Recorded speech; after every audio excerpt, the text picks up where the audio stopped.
धर्मनगरी से दगा जनता भूलेगी नहीं। नेक्स्ट, बीकाणा की पहचान धर्मनगरी के रूप में भी मानी जाती है। सेवा भाव और सुख दुख में एक दूसरे के काम आना बीकानेर वासियों की आदत में शुमार हो गया है। अब कोरोना संकट में दानवीर और संस्थाएं सभी से जो बन पड़ रहा है, मदद कर रहे हैं, कोई भूखा नहीं सोए। इसके लिए खाद्य सामग्री और कोरोना संक्रमण से बचाव के लिए मास्क से लेकर सैनिटाइजर तक बांटे जा रहे हैं। लेकिन मानव जाति पर संकट के इस चुनौतीपूर्ण समय में भी लालची लोग कमाई करने में जुटे हैं। नेक्स्ट, जहां सेवाभावी लोग आटा, दाल, राशन और मिर्च मसाले के पैकेट बांट रहे हैं, वहीं कुछ लोग कालाबाजारी भी करने में बाज नहीं आ रहे हैं। आटा तक ऊंचे दामों पर बेच रहे हैं। कुछ लोगों ने तो चोरी छिपे गुटखा, जर्दा और सिगरेट जैसी नशे की लत वाली वस्तुओं को 3-4 गुना दाम पर बेचने का धंधा शुरू कर रखा है। नेक्स्ट, जिला प्रशासन की ओर से जारी राहत सामग्री जरूरतमंद तक 100% पहुंचाने का प्रयास कर रहे हैं। इसकी निगरानी ऐसे समय में संभव होती है। ऐसे संकट के समय हर इंसान से इंसानियत की उम्मीद रहती है।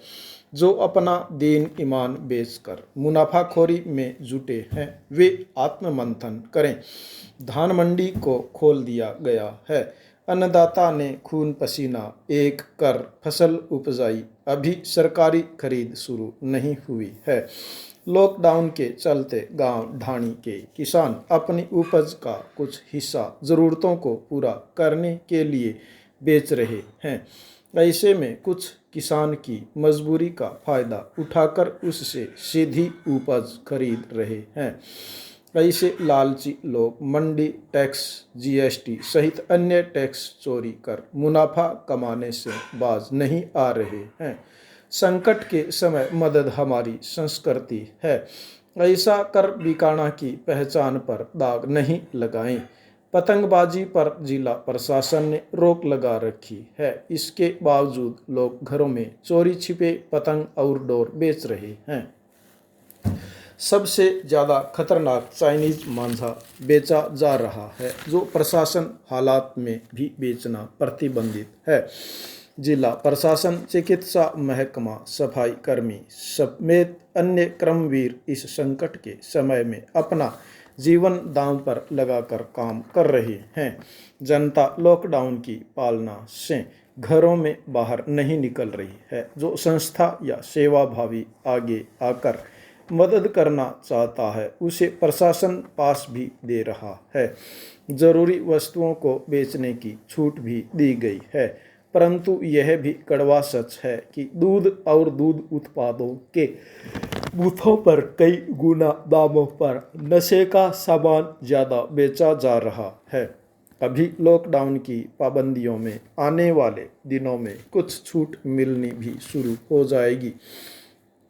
धीरे धीरे जनजीवन भी सामान्य हो जाएगा, परंतु संकट के इस समय में जहां मदद करने वालों का नाम इतिहास में दर्ज होगा, वहीं मजबूरी का फायदा उठाकर मुनाफा कमाने वालों को भी जनता कभी भूलेगी नहीं। होता ऐसा ही है, लेकिन इसके अलावा सीमांत क्षेत्र के लोगों की लॉकडाउन ने दिनचर्या बदल दी है।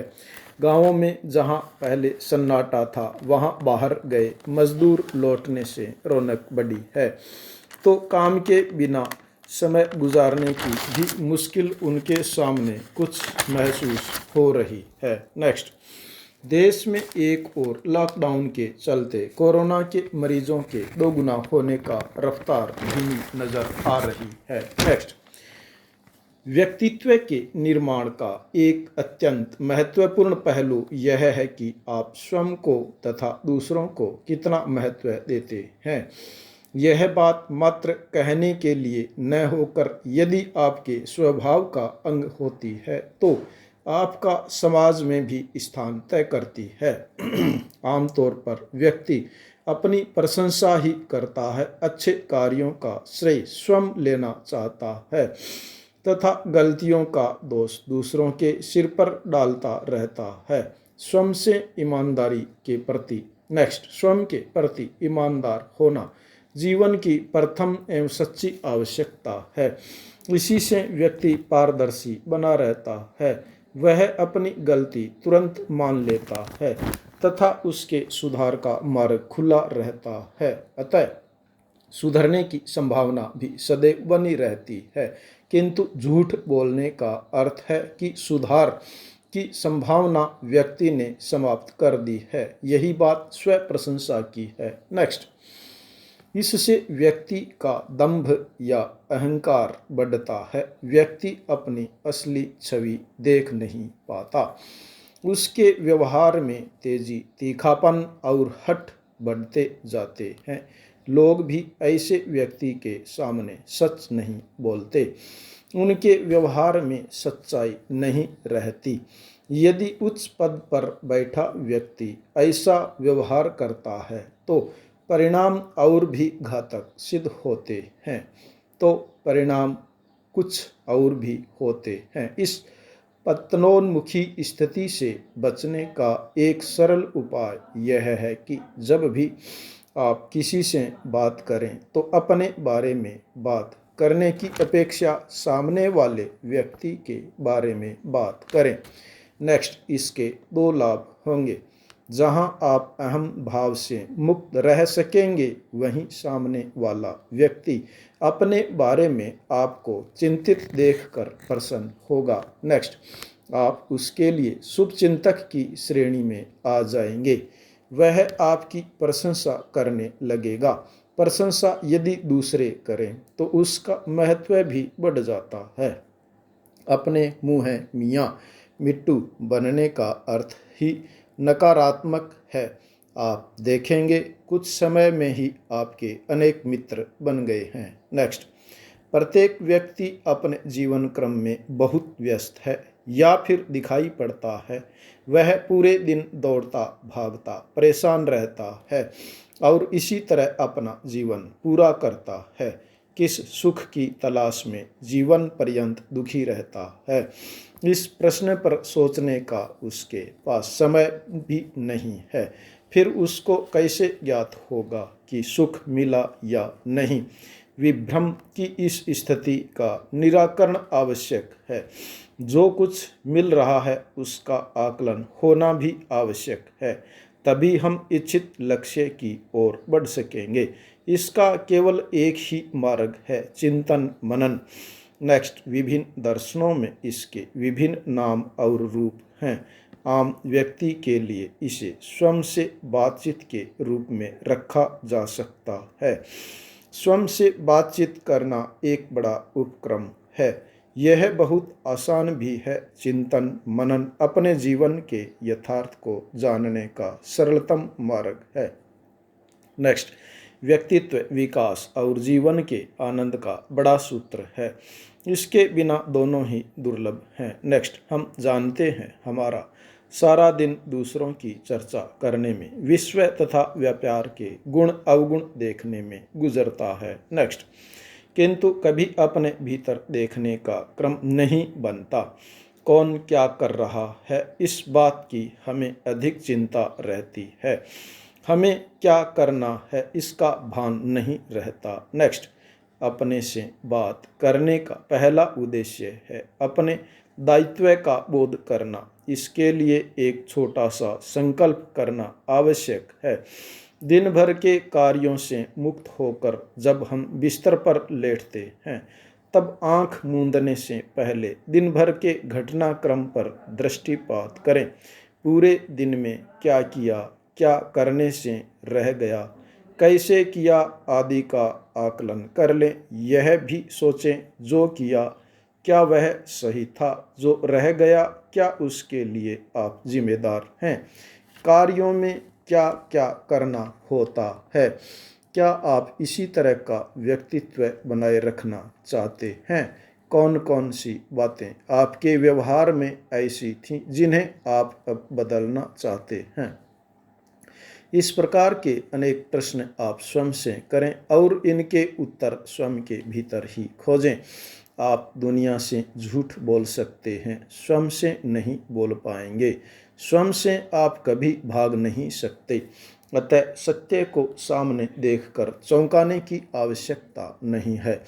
आपके निरंतर चिंतन से आपका वर्तमान परिचय बदल जाएगा। आप संकल्प करें कि आपको बदलना है। प्रातःकाल जब आंख खुले तो बिस्तर से उठने की अपेक्षा आप फिर आंख मूंद लें। रात की बातों को दोहराएं, अपने संकल्प को दोहराएं। ईश्वर से प्रार्थना करें कि वह आपको संकल्प पूरा करने की शक्ति दें, लक्ष्य की ओर बढ़ने की प्रेरणा दें। फिर देखिए आपका दिन कैसे बीतता है। शाम को आप अपने आकलन में स्वतः ही नफा या नया व्यक्तित्व ही देखेंगे। जादू जैसा असर मिलेगा। कुछ ही समय में आपका व्यक्तित्व निखरने लगेगा। आप अपने आसपास के सभी लोगों और प्राणियों के प्रति संवेदनशील होने लगेंगे। आपका दृष्टिकोण व्यापक हो जाएगा। स्वयं से बातचीत की नियमितता एक बड़ा वरदान साबित होगा। भटक के लिए बहुत घर पर दो अब ध्यान, घर ही अपना आसरा पर खुशियों की नाम। राम नाम का सुखद है सारे सारे काम, बच्चों की मुस्कान सा मंदिर सा है यह धाम।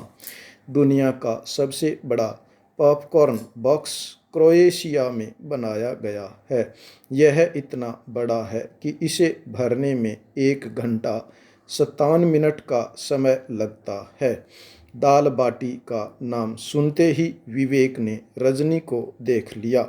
संतति के तौर पर मेरी 3 पुत्रियां हैं, सभी विवादित हैं। लॉकडाउन से एक रोज पहले ही बड़ी बेटी का फोन आया, पापा आप 65 वर्ष के हो चुके हो।